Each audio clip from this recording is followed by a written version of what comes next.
Even as the world is soaking in Christmas festivities, there are no Christmas celebrations in Bethlehem, revered as the birthplace of Jesus Christ.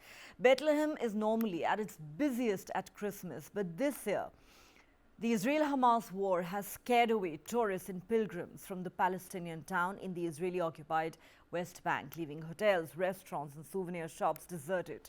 It looks practically like a ghost town. With global headlines dominated since 7th October by the news of the Hamas attacks in southern Israel, followed by Israel's military assault on Gaza and a rise in violence in the West Bank, business owners in Bethlehem say no one is coming this time. One of them was quoted as saying, "This is the worst Christmas ever. Bethlehem is shut down for Christmas. No Christmas tree, no joy, no Christmas spirit." Pope Francis said the message of Jesus' birth is being rejected by war. He said, "Tonight our hearts are in Bethlehem, where the Prince of Peace is once more rejected by the futile logic of war, by the clash of arms that even today prevents him from finding room in the world."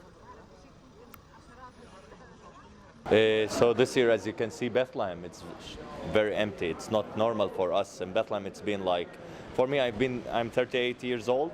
I've never saw Bethlehem that sad because, you know, the war in Gaza affected us, and it's not, we can't say Gaza is not part of us. Gaza is part of Palestine, and Palestine is part of Gaza.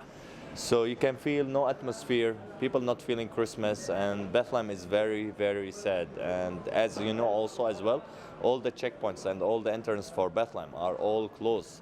So people are not allowed, even the one who lives in Jerusalem or all over, they are not allowed to come to Bethlehem. So the Christians, as you can see, of the Holy Land, they are not allowed to celebrate Christmas in Bethlehem. The whole world is celebrating Christmas this year, but not Bethlehem, not the birthplace of our Lord Jesus Christ.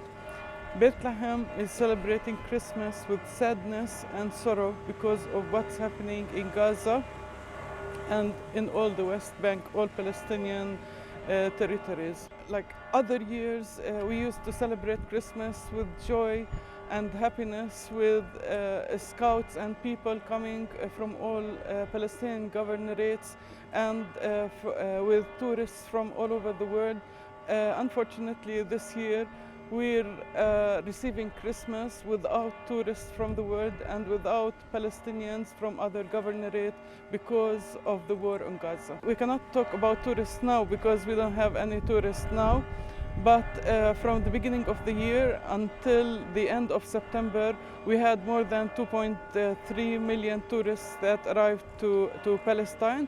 But since the war until now, we have no tourists in Palestine, and especially here in Bethlehem. It is a very sad Christmas.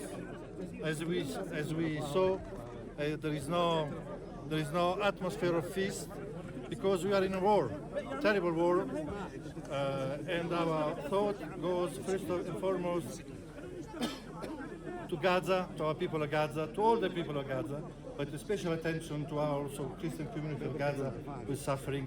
But I know that we are not the only ones suffering.